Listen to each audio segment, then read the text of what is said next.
This is probably the weirdest crime I've ever heard of. And it all starts with this guy. Okay, I started this one. I John. didn't watch it, though. And John is around 40 years old during this time, living in Colorado. And John, he works with a lot of dead bodies. He's in the funeral business. And John, like a lot of people, he What was that guy's username that just subbed? really wants to make money any way he can. And so one day in 2019, he finally gets that opportunity. Because at the funeral home, some of the makeshift refrigeration units they use for storing the bodies, they stopped working properly. And so the bodies, they're not being refrigerated like they're supposed to. And I guess John, he doesn't want to spend the money to fix all of this, because instead of making the repairs like a normal human being would, he just continues to store the bodies in this facility anyway. And so these bodies, which are not being properly refrigerated, they just start decomposing. And no one realizes this is what's going on because I think it's just him and his wife working there. And this is great for John because now he's making extra profit because he still charges clients the same amount he did before, but now he doesn't have to pay for the cost of refrigeration. And he must be saving a ton of money doing this because once he starts doing it and he sees how easy it is to cut corners, he decides, this is great. I think I'll cut even more corners. So he does a complete overhaul and he starts running the whole funeral home differently. Like customers will pay him to cremate or bury their loved ones, and John will just straight up not do it. Because cremation and burial costs him money. So instead, he'll just take the body and store it in the funeral home warehouse to decompose with the... Yeah, but when you cremate somebody, don't you, like, you gotta give them, like, the ashes and stuff? Or just give them, like, just, like a fart jar? Others. But he'll tell the family of the deceased that he did properly dispose of the body. So basically, he doesn't dispose of the corpses, he lets them pile up in various states of decay while he pockets the service charges, which is just vile. Sometimes he'll go as far as to give the grieving family members an urn that's supposed to be filled with loved ones' ashes, but instead John will fill it with dry concrete mix.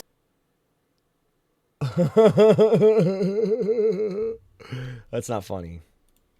So these poor people think that they've got their grandma in an urn and it's basically just sand and gravel. And at least 2 different times, he delivers the wrong body for burial. And he'll hide the mistake from the family because the caskets are closed, so they'll never know. So he's just like, here's your loved one's body, and it's another random person's body instead. So imagine that you buried your relative and you later find out that you didn't really bury them, that there's actually a completely different person in that grave that you've been visiting. That's not funny. That is all kinds of messed up. But I guess it must be profitable because bro keeps doing it. And he knows what he's doing is bad because he does whatever he can to hide it. Like he blocks out windows and doors to the place so that people can't see in. He restricts access to certain parts of the building. He's always making up bullshit excuses as to why people shouldn't go in. And over time, the funeral home starts to smell. Because of course it does. There are bodies constantly piling up and decomposing in there. And so he has to make up excuses as to where the smell is coming from. And he's like, I've been studying taxidermy. That's why the place stinks all the time. And I guess people believe him. And if you think all that is bad, if you think that this guy can't sink any lower, it gets much worse. Because one day in 2020, kaboom, the COVID-19 pandemic hits. And everyone is scrambling, and people are out of work, and a lot of businesses are suddenly closing down. And in order to prevent a lot of these businesses from closing shop for good and crashing our economy, the US government starts providing emergency financial aid to a lot of these places, aka... That's literally why the economy is cooked right now, bro. They printed out so much money that year. PPP loans, which were called loans but aren't really meant to be paid back. So if you qualify for the loan, it's kind of like free money. And so John decides to take advantage of this, and he starts ripping off the US government. And so John, along with his wife, this woman, Carrie, John and Carrie run the funeral home together, so she's involved in all this too. Allegedly. And so John and Carrie, they start submitting PPP loan applications using false information. But, boom, it works. Suddenly, they got... Dude, I should have done that. I should have done this back then, bro. That was free money. Bro, I feel like very few people got caught. free COVID-19 relief money in their pockets. And then in 2021, I guess they start to run out of room from all the bodies piling up, and so they go and they buy a second funeral home location. I assume with some of that PPP money. Which, speaking of PPP, they also get another big payment of COVID relief money that same. Look at this bot comment. I believe you're a streamer with a great potential. If you'd like to gain more popularity and receive more gifts, please check your inbox. I have sent you a message. How about you rot in a dumpster? How about that, buddy? You're blocked. Year. Then the next year in 2022, they get a third payment from the PPP loan program, giving them a grand total of $882,000 in government relief funds alone I should have over done the this. past 3 years. So now, of course, John and Carrie have a lot of money. Money that they scammed from the government, money that they saved from not properly storing the bodies they're supposed to store. And you know they're not going to spend this money on repairing the refrigeration equipment or whatever. No. They're spending it on some bullshit for themselves. Like they got a new GMC Yukon and a new Infiniti. They buy themselves stuff from Gucci and from Tiffany's. They buy $31,000 in crypto. They take trips. I feel like the crypto is that's like the least like not logical thing. Like, I feel like that's actually like fine. To Las Vegas and trips to Florida. They even blow some of that money on laser body sculpting, which I don't even know what the hell that is. All the while, their customers' loved ones' bodies rot in their unrefrigerated buildings. And so, like, John and Carrie are so shameless that they're buying luxury things for themselves and no one appears to notice. So it seems like these two are just never gonna get caught. Until I knew it. Until 2023. When it all starts to fall apart. Because John and Carrie apparently run a green funeral home, which is supposed to be environmentally friendly, which means they don't use regular embalming fluids. So, like, these bodies stink, like, really bad. Like, they apparently stink way more than normal bodies would. And one day, the sheriff's office in the county... Wait, how would them being environmentally friendly make the bodies smell? Like I don't understand that. Also, bro, I feel like it doesn't cost that much money to just... Bro, you could start a fire with just sticks and stones, no? Like, you could just burn... I feel like you don't need to... Like, it's not... Like... I feel like it wouldn't be that much to just, like, burn them.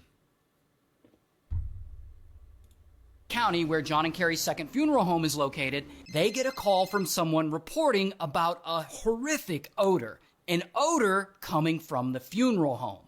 The next day, the Colorado state government hits John up, and they want to check out John's funeral home because there had been a report that it stinks. And John, he tries to bullshit them like, oh no, I was learning taxidermy there. But whatever, eventually they get a warrant to search the place, and the FBI from Denver shows up one day, and they finally get inside, and they find 190 bodies. 190 bodies all stacked up on top of each other in this small bug-infested building. Some of them had been dead for years. Some of them had been sitting there since 2019, which means that they had been sitting there for over 4 years. Rough. And now, allegedly, John and Carrie are like, oh shit, they're onto us. And they flee from Colorado all the way down to Oklahoma. However, it is no use. They can't run. The FBI tracks them there. And so, bam, they get arrested. Here's John's mugshot. And also, here's Carrie's mugshot. And, like, it's wild, because if you go to their Instagram account, by the way, because the funeral home, I guess, has an Instagram account for some reason, you can see angry customers leaving comments like, what did you do with my mother's body? And, bastard, those poor families are having to suffer not knowing where their family members' remains are. That's not funny. Comments. Funeral. I just don't know if I would leave that on an Instagram comment. That is not funny. But I just don't know. Maybe not on Instagram. Home, I guess, has an Instagram account for some reason. You can see angry customers leaving comments like, what did you do with my mother's body? And, bastard, those poor families are having to suffer not knowing where their family members' remains are. That is crazy. But anyway, in 2024, they get sued in a class action lawsuit and they lose, and they're ordered to pay $950 million.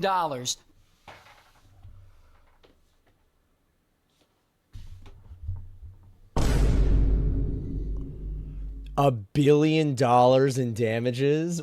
So what do you do at that point? Because, bro, nobody, even if you're a billionaire, bro, you don't just like have that what do you do? Do you just reset character at that point? What do you do in this situation? Like, I'm genuinely curious. To the families that they've wronged. $950 million. They're never going to be able to pay that. While in their criminal trial, which is a separate trial, John gets sentenced to 20 years in prison. And as of right now, Carrie has not been sentenced yet. This is probably... I mean, there's no way... You know what's really messed up? The government will be the ones that have to pay that money to the families, and they'll get that money from the taxpayers. Dude, so I completely get why people scam and stuff now, bro. I get it. I totally get it, bro. Like, I'm about to start scamming too. So what would you do if you went out on a date with someone and then you told them you weren't interested afterwards, and then they sent you 65,000 texts? Because that's what... I need her. I need her. What this woman does. Now, the woman's name is Jackie, and Jackie's around 30 years old, living in Florida, and girl... Hold on a second. What part of Florida you in? Now hold on. I need her. Find me her at. Find me her at.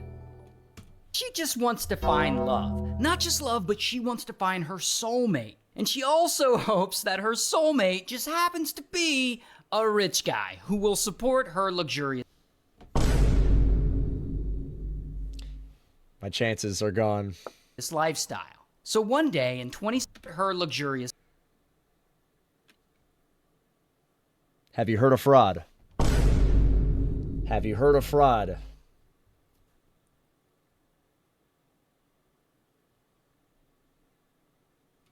Lifestyle. So one day in 2017, she joins a dating app. An app... She's a little bit, yeah, 20s. I was in high school, bro. Hey, listen. Yeah, the streets can keep her. Called Luxy. And Luxy is this app specifically designed to let single women meet millionaires. And she is determined to find herself a man. And so she posts pics of herself, trying to look all cute, hoping to meet one of these millionaires. So there's an app. So there's an app where you can just like pimp yourself out to rich people. Bro, is there one for dudes? What's it called? Is there one for dudes? And so I'm sick of paying bills. Herself, trying to look all cute, hoping to meet one of these millionaires. And that is where Jackie meets this guy, Isaac. And Isaac, he's a CEO living in Arizona. And Isaac thinks Jackie is fine. And Jackie thinks Isaac is rich. And they... Yep. It's called Lexi. They talk for a few days through the app. Then they decide they want to meet up. And so Jackie travels from Florida all the way over to Arizona. And they go out on a date. And allegedly... You don't pay bills, you live with your grandma? I guess you have like an actual like rock in your head, dude. They smash. I know you're like 9 years old, bro, but like you actually have like a rock in your head. Now, from all this, Jackie immediately believes she's in love. Like this guy is her soulmate. But Isaac, he's not really feeling her. Maybe she's coming on too strong, maybe he's getting some crazy vibes, maybe it's because they met on a hookup with a millionaire dating app. I don't know. But after just one date, he lets her know he's not interested.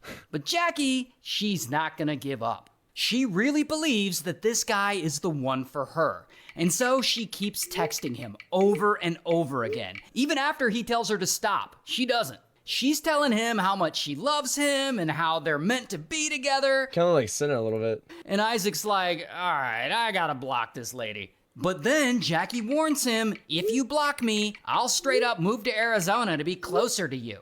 And so this harassment via text goes on for months. But then it gets worse, because one day Isaac is chilling at home and he looks outside and he sees a parked car. And inside that car is Jackie. And so Isaac's like, oh shit, and he calls the police, and then the police gotta show up and tell her to leave. Now, at some point, things start to get dark, because suddenly Jackie's texts go from desperate and annoying to absolutely insane. Here are some exact quotes. Don't ever try to leave me, I'll kill you. I'll wear your face in the top of your skull and your hands and feet, and you'll be watching me in a taxidermy suit. I'd make sushi out of your kidneys and chopsticks out of your hand bones. Oh, what I would do with your blood. I want to bathe in it. And of course, Isaac's not really texting her back. I mean, these are pretty much one. I don't know. I mean, what do you reply to that? Like, how would you even reply to that? Sided conversation. Just be like, don't. And so she keeps texting him these crazy things for months, every single day. Sometimes she texts him up to 500 times a day. 500. And Isaac will occasionally tell her, like, leave me alone. But Jackie's like, oh, he doesn't really mean that. He loves me like I love him. He's just testing my loyalty. So that just makes her text him even more. And so finally, boom, Isaac just blocks her. But then she shows up to his house again. So poor Isaac, he doesn't know what to do. So at some point, he's like, fuck this, and he leaves the country for a while. This is just too much for him. So now he's out of the country and he's safe. Maybe this whole stalker thing will finally blow over and he'll never have to worry about this woman bothering him ever again. Until Jackie really gets out of control. Because one day, while Isaac is still out of the country, he gets a notification on his phone from his security cameras. And there, on the cameras, he can see that Jackie is not only at his house, but she's inside his house. She somehow got inside. And so she's just chilling there, and she's brought her 2 dogs and some food, and she's brought some wine. And she has made herself right at home, like she pays rent. So of course, Isaac calls the police and he's like, this woman broke into my home. And so boom, police bust inside Isaac's house and there they find Jackie relaxing, taking a bubble bath. And Jackie sees them and she's like, oh my God, why are you here? And police are like, why are you here? And then police have to explain to her that she's trespassing, and Jackie's like, oh, I guess I just made up a whole scenario in my head where I live here, and so I came here and pretended that's what was happening. And police are like, do what now? And then Jackie starts rambling about Einstein's theory of E equals MC squared, telling them how Isaac is the light, and she starts giving them scientific equations for eternal love. And police are like, what the hell is happening right now? And so they search the car that she came in and they find a large butcher's knife in there. And so, bam, they arrest her. However, it's not over because soon enough, she's released. And she is not done. She is still determined to get her man. And by this point in the story, her date with Isaac was a year and a half ago. And in that year and a half, she has sent him over 65,000 texts. 65,000! Your phone would be completely unusable with that many messages constantly coming in. Anyway, about a month after her arrest, Jackie is back at it. Imagine she's looking for storage. Isaac again. And so she shows up to his business. I guess he owns a store that sells skincare products. And she walks into the store and she starts talking to the staff like, yeah, I'm Isaac's wife. I need to see him. Where is he? And the employees are like, Isaac doesn't have a wife. But she demands to see him and she starts causing a scene. While the customers in the store, they're all watching this like, what the fuck is going on? I'm just trying to buy some moisturizer. And so they call the police. And police come and they remove Jackie and bam, she's arrested again. Here's her mugshot. But here's the thing about all this though, and this is actually pretty sad. Jackie is very clearly mentally unwell, like severely so. Like she legitimately believes all this stuff with police and the courts and the jail time she's facing right now is some kind of test that Isaac is putting her through to test her loyalty and her love for him. After all this, she still believes that they're going to end up together. So then Jackie does something wild. While she's in Oh, jail, no. she calls for a press conference with the media outlets. And when the media hears that some woman sent this guy 65,000 text messages, they can't wait to talk to her. So major news outlets show up to her press conference. And she really seems to like all this attention. I'm gonna be on Fox News. And so the reporters start hitting her up with questions. 65,000 text messages. That's like That's next it? level stuff. To me, it seemed like more. Isn't that kind of excessive? Love is an excessive thing. Jackie, some Classic. of these messages don't sound like love, they sound like threats. When you're finding love, not everything is perfect. Are you a crazy person? No, I'm the person that discovered love, the equation to light. Einstein discovered the equation to light. It's E equals MC squared. So you're not angry with him? No. Oh my God, no, I love him so much. And prosecutors end up offering Jackie a plea deal where she can get out of jail immediately, but she refuses their plea deal because the deal states that she would no longer be allowed to contact Isaac. Instead, she says, no, I want to go to trial because a jury will find me innocent, and on top of that, they'll demand that Isaac and I get married, as if a jury is going to demand that they get married. However, she never actually goes to trial because when she's ultimately evaluated, she's found to be mentally incompetent. And so all the charges against her are dropped and she's transferred to a mental health facility. And honestly, that actually sounds like a good outcome for her. So what would you do if you went out on... Yeah, but like, is she allowed to leave that place or no? Like, is it one of those where you can't leave? Because I feel like if she was able to leave, then she would try to off that dude. That's rough, dude.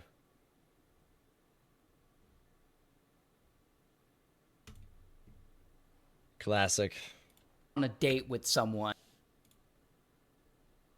So this YouTuber is about to try and make one of the most dangerous vlogs in the world.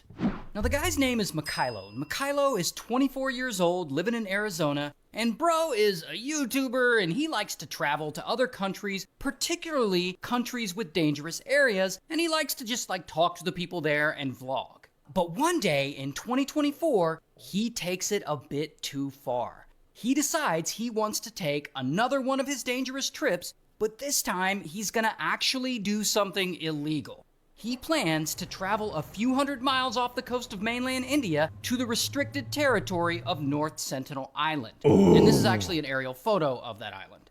Now, this island is remote. Only a native tribe lives there. And there are about somewhere between 50 and 200 people in this tribe. We actually don't know the exact population because it's so freaking isolated. In fact, very few outsiders have ever really been there. Like, travelers are barred from ever visiting the place. In fact, it's actually illegal to go within 3 miles of this island. And because of that, there are very few pictures of the natives, and there's very little footage. Like, here's something here. And we don't even exactly know what language those natives speak. That's how isolated they are from the rest of the world. But whatever. You think they speak like cavemen? They just kind of like grunt at each other? Like, Kylo is determined to go there. He is gonna vlog that place. Now, here's why traveling to that island is so illegal. Basically, it's because of the isolated tribe that lives there. They're called the Sentinelese, by the way. And the Sentinelese live the same way that hunter-gatherers of the old times lived. They use spears and like bow and arrows to hunt animals and fish and stuff.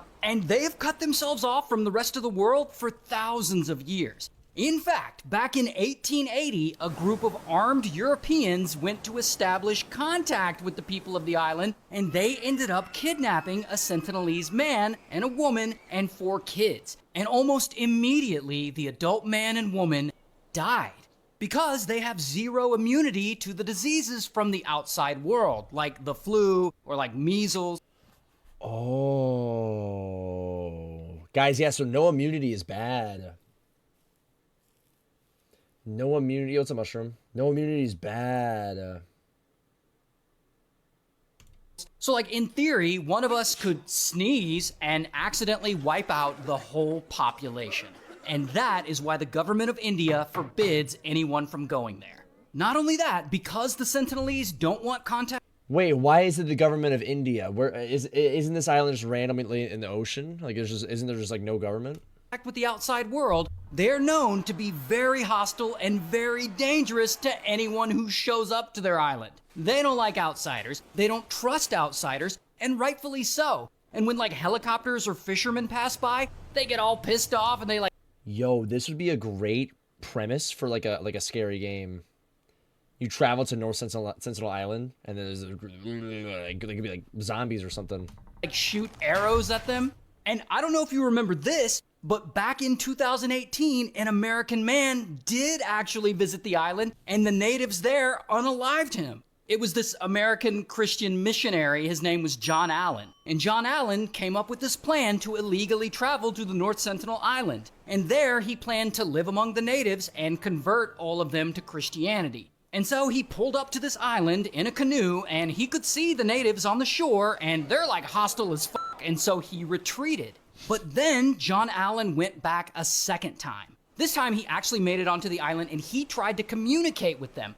But then one of the Sentinelese shot an arrow at him, and it almost hit him. It actually stuck into the Bible he was holding, so then he retreated again. But then he went back a third time, and this time the Sentinelese shot his ass up with arrows, and he died, and the natives buried him there on the shore. My point is, the Sentinelese aren't messing around. This is a big deal, and they don't want anyone on their island, and neither does the government of India. Now, back to Mikhailo. Mikhailo has a different plan. Bro is like, Sentinel Island? That sounds like the perfect thing to vlog.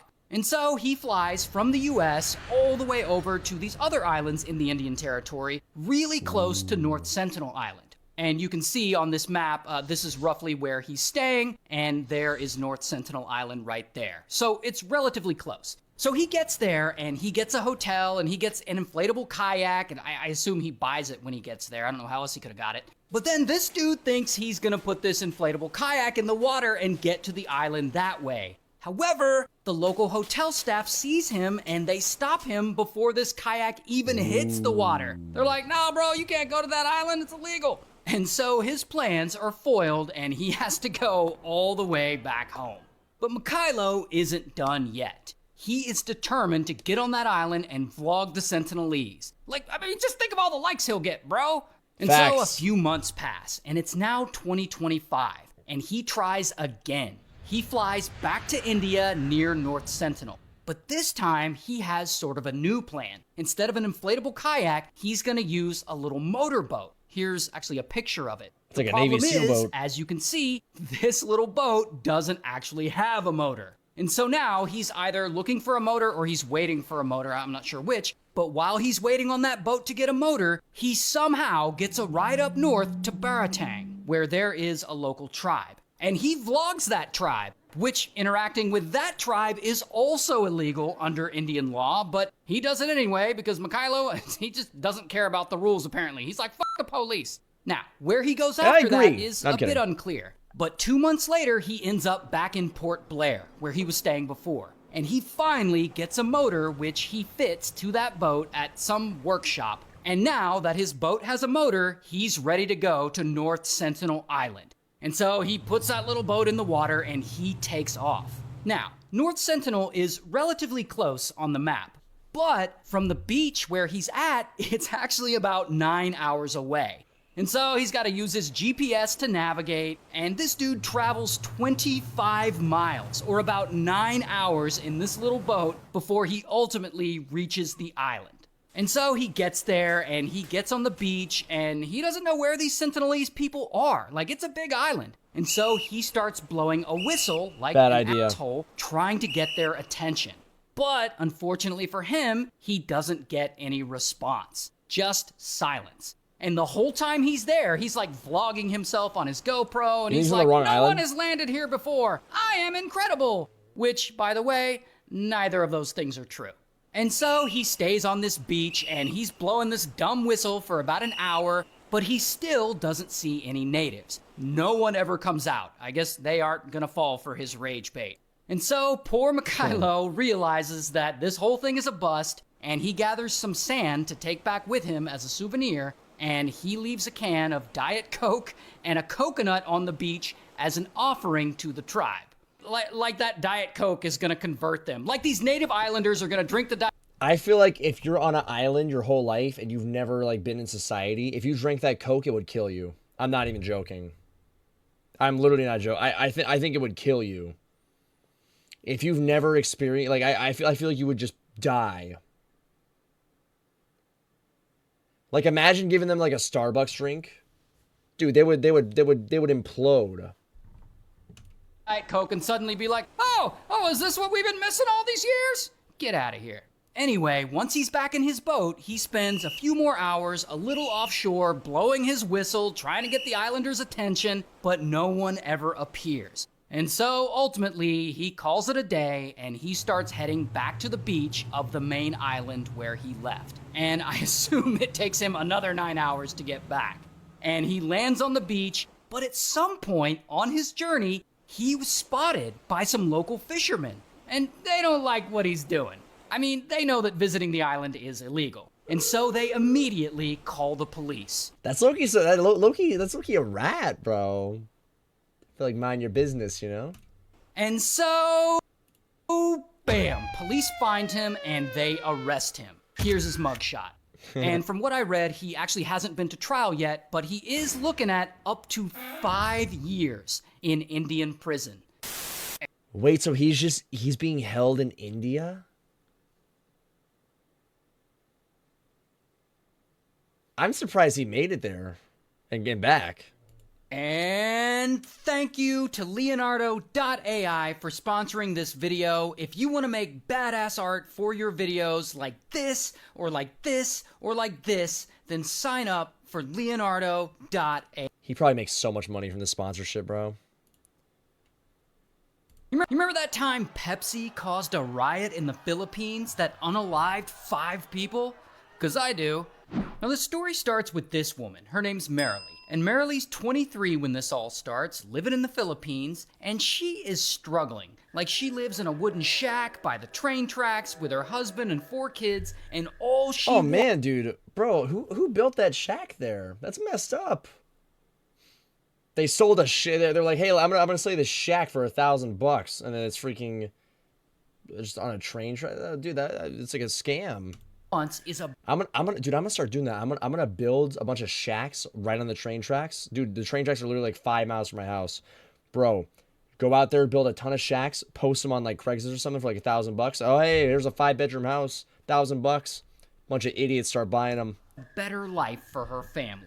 And one day in No disrespect to these people though. 1992, that better life is suddenly within reach. Because Pepsi, the soda company, has started this contest. It's a good business idea, no? I mean, bro, things are not gonna get cheaper, bro. You gotta get it or be left behind. Where one person in the Philippines will have the opportunity to win 1 million pesos, which is a life-changing amount of money in the Philippines during this time. Now, the contest is called Number Fever, and you buy a Pepsi and you hope that the winning number is under the bottle cap. And so they run these commercials all over the country to get the word out so that everyone there will start buying Pepsi. And it works. They do start buying it. In fact, the company's sales skyrocket by almost 40%. So they're making tons of money off this. Now, Marilee, like I said, she's going through hard times. She's unemployed, her family's money is running real low. Regardless, they decide that this contest is worth it. And her husband spends the last of their money on some Pepsis, hoping that they win the 1 million pesos. And so finally, the big day comes. They're going to announce the winning number on the news, and 70% of the country is watching. And so they announce it. 3, 4, No way they get it. and 9. And Marilee's husband looks through the bottle caps to see if they have the winning number, 349, and kaboom, they do. Marilee and her family have just won 1 million pesos. And so they're like screaming and dancing around the living room because they're I thought pesos was Mexico, no? Wait a minute.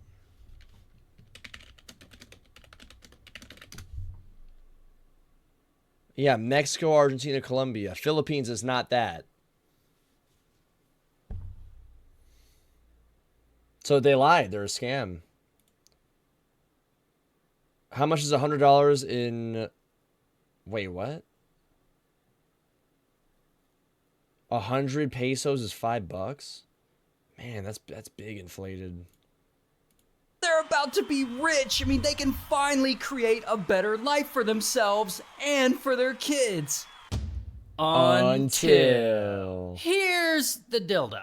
Pepsi really screwed up because 349 was not supposed to be the winning number. In a contest like this, they only print like 1 or 2 winning bottle caps at the bottle cap factory or wherever. That way you don't end up with thousands of winners. But Pepsi accidentally chose the wrong number, 349.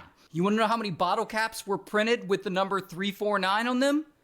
Hundreds of thousands. So there are hundreds of thousands of winning bottle caps in circulation. And this is when shit gets crazy. Because about 486,000 people in the Philippines now all think that they've won 1 million pesos. That would And if suck, bro. That would suck. Pepsi had to pay all those people out, that would be about 486 billion pesos, or about 19 billion US dollars. Which, in 1992, I don't think Pepsi had $19 billion to give out. But people don't know that. They all think they won. So I guess some people that won live near a Pepsi bottling factory in Quezon City, and they want their money right away. And so a bunch of them show up to the bottling factory like they're about to get paid. And like one woman has like 35 winning bottle caps, so she thinks she's about to win. She's gonna be a trillionaire. 35 times over. So as this mob starts gathering outside the gates of this factory, a secretary inside the place is looking out the window like, what the fuck? Why are there so many prize winners? And so Pepsi has to call the government to be like, we screwed up. And now the execs at the company have no idea how they're gonna get out of this. And I guess some execs are like, hey, let's just change the winning number. No one will notice. And so they let some local newspapers know the new winning number. And the next morning, the papers are all saying that the real winner is the number 134. Classic. I think we should do something like this. Let's do a giveaway. Let's get like a $5,000 PC. Say we're gonna give it away. Don't even buy the PC. And this 25 gifted subs to enter the giveaway. just makes things infinitely worse. It makes things more confusing, and it pisses off all the other 349 winners because they feel like... Is that not like basically what they do? Like legit. Buy our product, it's like $5 or whatever, to whatever it is, bro, and then you get a chance to win. It's like literally what they do. Nobody ever actually wins. They got screwed over, and they did. And so even more 349 winners start showing up to the Pepsi factory demanding to be paid. And so Pepsi has to start taking security measures by like locking up the gates, and then they get policemen and military as security guards because these people are now on the edge of getting violent. And so by mid-morning, this crowd keeps getting more and more rowdy. And some of them are starting to throw rocks at the factory building, and no one is leaving. Even as night falls, people are still there outside waiting, upset that they didn't get their prize money. Meanwhile, Pepsi executives are still panicking. They know a lot of people have this winning 349 number, and they know that they... I'm sorry, bro, but if you show up to go get your money and there's like 300 other people there at the same time that you're trying to get paid out, and there's supposed to be like one winner, wouldn't you think someone's off? I would just take my losses. They can't pay everyone out, but they have to do something because people are about to riot. So at 3 a.m. that morning, Pepsi comes up with another plan to fix this mess. They estimate that at the very most, there are only a few thousand winning bottle caps. And so they announce that yes, they screwed up, but that they'll give everyone with the winning number 500 pesos as a gesture of goodwill. And a lot of people are like, all right. And so thousands of people start taking them up on this 500 pesos offer, and over the next 2 days, Pepsi pays out over 12.5 million pesos. But then they screw up again. Thanks, G4 or Gara. they decide to stop honoring some of the 349 winning bottle caps, saying that some of them just aren't valid. And this pisses people off even more. And by this... See, he always censors his curse words. He said it pissed them off. Dude, y'all always say that when I say, oh, this guy got pissed off that I'm cursing. There you go. It ain't a curse word. At this point, people are in the streets, like, protesting. And here you can see their signs that say, boycott Pepsi. And here you can see the number 349 on the banner. And if... I mean, bro, at that point, bro, I don't know. I mean, I'm not saying that it's not messed up to just basically just rip them off and not give them the prize money. But that's like peak unemployment, bro. I mean, dude, just cut your losses. All that isn't crazy enough. This is when another company steps in. Coca-Cola. Apparently, as all of this is going down, an executive at the local office of Coca-Cola is like, well, this is going to be great for Coke. And so he pays one of the lead protesters 10,000 pesos as startup money to help fund the anti-Pepsi protests. And this is when the protests really get out of control. And the protesters start rioting in the streets, demanding their money. People are making Molotov cocktails and homemade bombs. And they're like throwing the Molotov cocktails at the windows of the Pepsi factory. Then they start targeting the delivery trucks and they like vandalize them. The crowd flips some of them over and they set some of them on fire. And then someone throws an actual live grenade through a window at the Pepsi factory and it goes off, unaliving 3 employees who were inside. Like, this is insane. And while all of this is going on, there are also people... I take back what I said. Send them all to the gulag. I take back what I said. Filing lawsuits against Pepsi. In fact, 22,000 people in the Philippines take legal action against them. So thousands of lawsuits are filed. And some of them band together and some of them start forming groups. I mean, people are fighting really hard to get paid from this. And so Marilee and her husband, they join one of these groups. And they also start joining rallies and like protests. No. Start joining. Get it? Because C in Spanish is yes. Pepsi. No. Rallies and like protests. And so all of these protests and all these legal battles, they go on for about 2 years. And eventually all the anger dies out and the protests, they fade away as Pepsi isn't really gonna budge much. And at the end of it all, Marilee finally gives up. And she just doesn't have the energy for this, and her husband had recently passed away from a heart attack, and so she's left to support her family all by herself, and so she moves on, and sadly, she never sees a single peso from Pepsi. And in 2006, the Philippine Supreme Court ultimately rules that Pepsi is actually not at fault for this and is not liable for damages. And so, ultimately, thousands of lawsuits and criminal complaints against them are dismissed. And it's crazy because at the end of it all, 5 people died total from the riot. Yeah, dude, normally I'd be like, wow, that's messed up because the government is just sticking it to all these people. If you throw a grenade in a factory, straight to the gulag. And Pepsi had to pay a fine of like 150,000 pesos and some relatively small payments to a few plaintiffs, but not much. I mean, they really didn't get into much trouble for this. You remember that time Pepsi? I mean, dude, they should get sent to the gulag. So this MMA fighter is now in prison for life.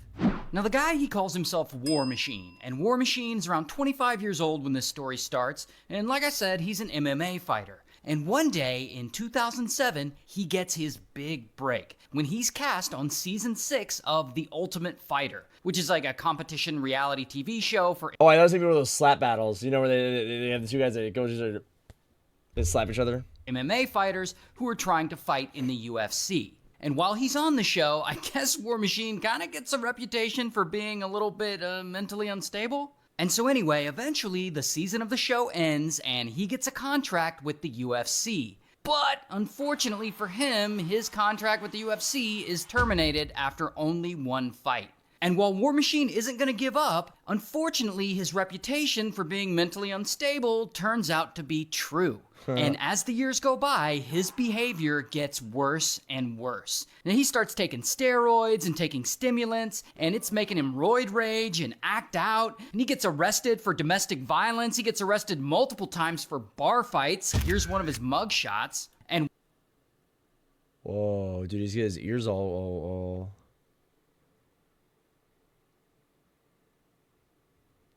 His ear looks AI generated. while he's in and out of jail, he continues to have moderate success as an MMA fighter. His record is actually 14 wins and 5 losses, which, I mean, that's pretty good. that's better than I could do. But this moderate success isn't quite enough. He's just not making enough money anymore, and he really needs to pay his bills. So in 2009, he's around 28 years old at this point, he starts making adult content.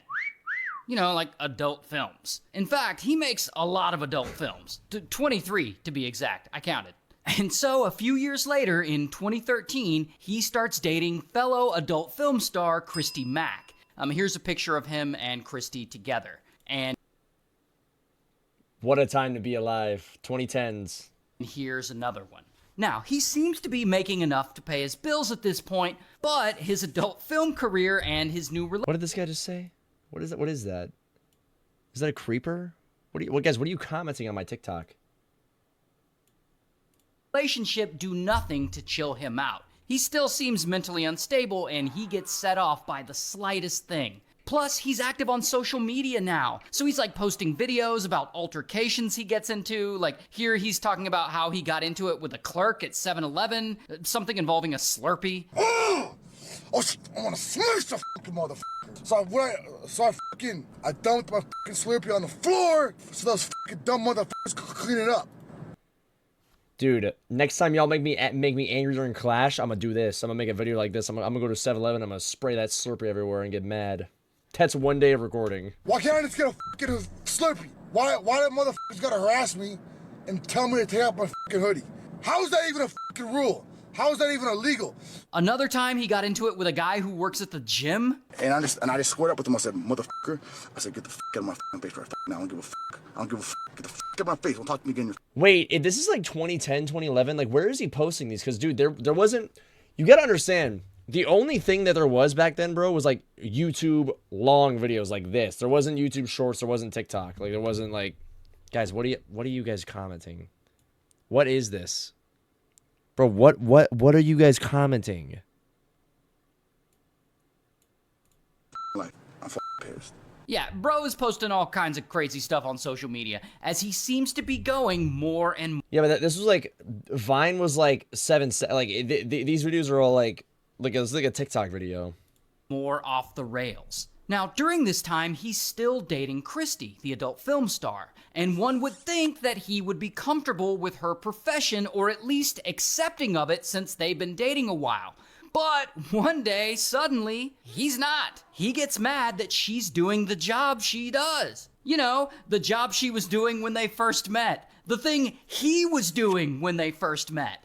And so War Machine, he starts getting violent with her. Often. Like, he beats her up all the time, and he'll, like, take her phone away to stop her from calling her mom for help. And this crazy relationship goes on for over a year until, I guess, they break up. But from what I can tell, it seems like they've split up more than once. But anyway, they break up, and War Machine finally moves out of her house in Las Vegas, and he moves back to San Diego, where he lived before.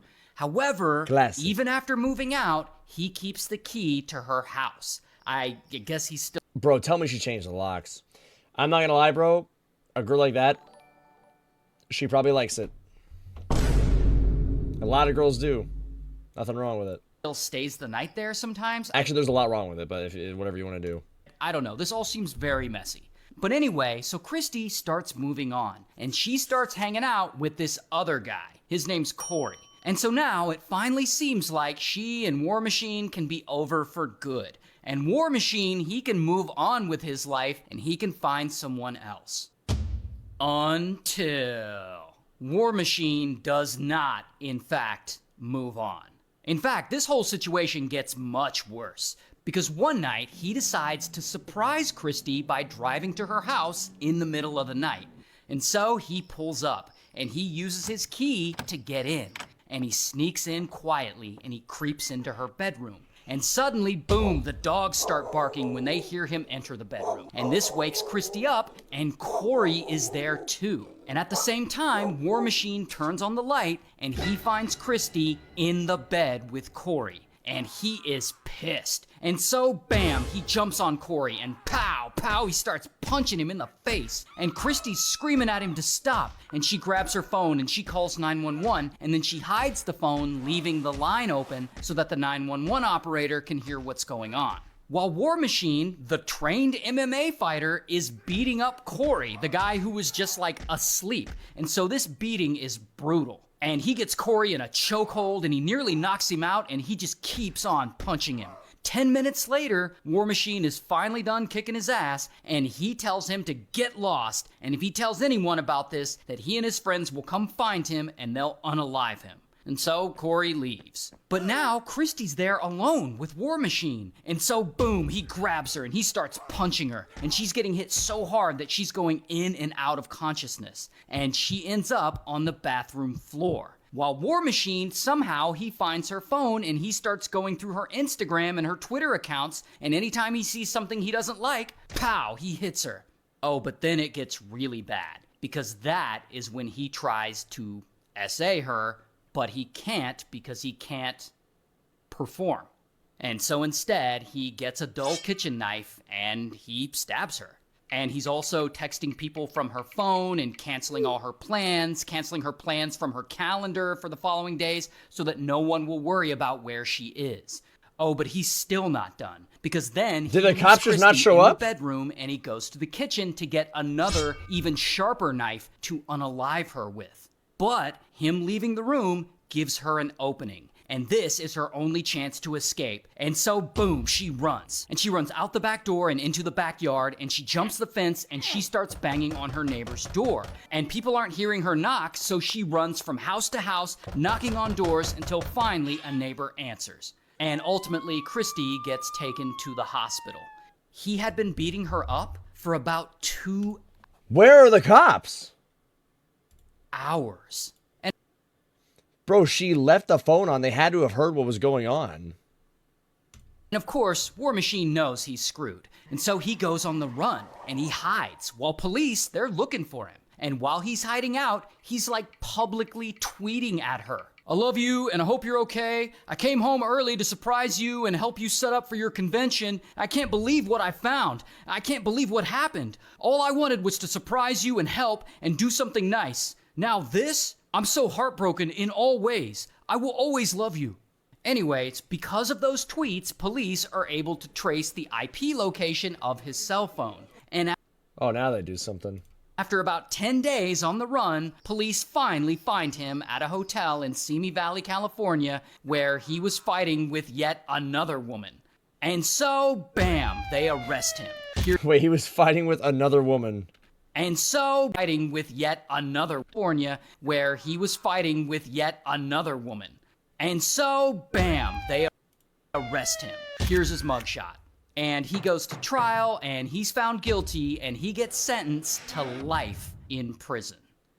Hey, just reminding you that my entire catalog least justice of was true served. crime videos is now on Spotify. So if you want to listen to me over... So this YouTube... Oh, wait, this is one we watched the other day. You know that rapper who wrote that Whip Nene song? Did we watch this one or no? I think I did see this one, but did we watch it on stream? I don't think we saw this one. You know he's in prison now for murder? And so the rapper's name is Salento, and Salento is 17 when this story starts, living in Atlanta, and bro has had problems for a really long time. Like he's always in trouble going in and out of youth detention centers in his early teens. But despite all that, he's got big dreams. He really wants to be a famous rapper. So one day in 2015, he's in his high school in the cafeteria when he randomly just gets up and starts dancing. And he notices that everyone's watching him because of course they are. He's in the cafeteria dancing. Bro, sit your ass down and eat your food. And so he starts making up this little song. And you know the song. And watch me whip, and watch me nay-nay. Classic. And watch me merp, and not a murder. Yeah, you get it. It's that song. And so he's dancing and he's singing this song and he's like, yo, this song I just made up is fire. And so he goes to a producer he knows and he begs him to help him record the song. He's like, I know this is a hit. And the producer, he's not really feeling it. But Salento talks him into recording it. Once he gets it recorded, he titles it Watch Me. And I know everyone calls it the Whip Nene song, I do too, but it's actually called Watch Me. And so he starts performing Watch Me at school events and at kids' birthday parties, and anywhere where people will let him perform it. And people go crazy for this song, especially young kids, because, you know, they like doing the little dance. Dude, this song at its peak. This song at its peak, bro, was movement. And so then he officially releases the song himself on SoundCloud, and it blows up immediately. Dude, the SoundCloud era, that is legitimately how, bro, so many people blew up on SoundCloud, bro. That app back in the day was so goated. You post a song on SoundCloud, bro, if like 50 people mess with it, bro, it would just start blowing up, bro. They'd start sharing it, and everybody would start listening to it. Like within a few days, it's gotten over 1 million plays. People love it. And all this noise around this song gets the attention of Capitol Records. And so they reach out to him and they're like, we saw your song getting traction. We want to sign you. And just like that, Salento lands a record deal. And they release a music video of the song on YouTube, and kaboom, it blows the fuck up too, getting almost 2 billion views. 2 billion. Wait, does it actually have 2 billion? Do you guys know that song, bro? You know what they're talking about? Bro. What is Pickles doing? Yeah, 10 years ago. Wow. That song was 10 years ago, man. Yeah, it has 2 billion views. That's crazy. Crazy.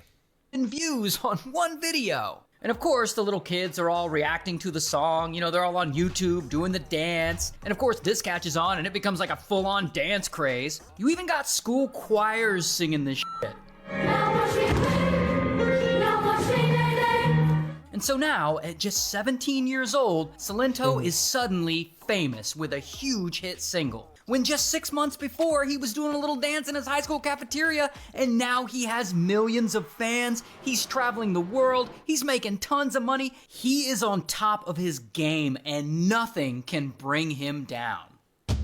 Until some time passes. And after the initial sudden wave of success of the Whip Nene song, Salento is having a lot of trouble replicating that success. And he doesn't want to fail, so he's putting a lot of pressure on himself. He keeps releasing new song after new song, but none of them come close to the success of Watch Me.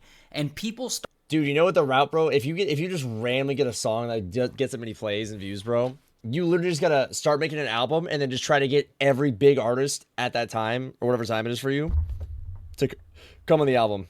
Because there's no way it can flop. Start calling him a one-hit wonder. And that has got to be messing with his head. I mean, it was his first song and it was a massive hit. But no one seems to care about anything else he puts out. And I imagine going from a completely unknown high schooler to a famous rapper in just 6 months is just too much for him. And he has, unfortunately, long had mental health issues. And his mental health issues combined with sudden pressures of fame do not mix well. And as time goes on, Salento starts to lose it. First, around 2017, he starts missing scheduled performances, and this pisses promoters off and it starts to ruin his reputation as a professional. Then, in 2020, he's around 22 years old now, he and his girlfriend get into an argument at their house, and allegedly it gets bad, like really bad. Because suddenly, bam, Salento is arrested for domestic violence. Here's his mugshot. And Rough. from here, things keep getting worse. The very next day, Salento is released, and he's wandering around a neighborhood looking for his girlfriend, and he's carrying a hatchet. and he sees a random house, and for some reason, he thinks his girlfriend is inside that house. And so, boom, he breaks into this stranger's house holding a hatchet. And this house belongs to a family with some kids, and they're home. And Salento sees one of the homeowners, and he suddenly starts screaming at them, threatening them with the hatchet, like, "You better tell me where she is or you'll get it." And this family, of course, is like, "What the f?" So they start screaming for help. And other people in the house hear this, so they come running in from another room holding a gun, and they point it at Salento like, "Get out!" And they get into a struggle with him until finally they're able to wrestle the hatchet away from him. Then, out of nowhere, one of Salento's friends runs into the house and is like, "Yo, bro, you got the wrong house." And Salento's like, "Oh, shit, my bad." And he runs away while the homeowners call the police. And so, Nice. bam, police catch him and they arrest him. Classic. Which, by the way, this means he was arrested 2 days in a row. But regardless, I guess he gets out on bail because 2 months later, one night, he's driving in Atlanta. And he's speeding and he's swerving around cars, going 143 miles an hour, which is double the speed limit. And police finally pull him over. And he tries to be like, "Don't you know I'm famous?" Roll down the window.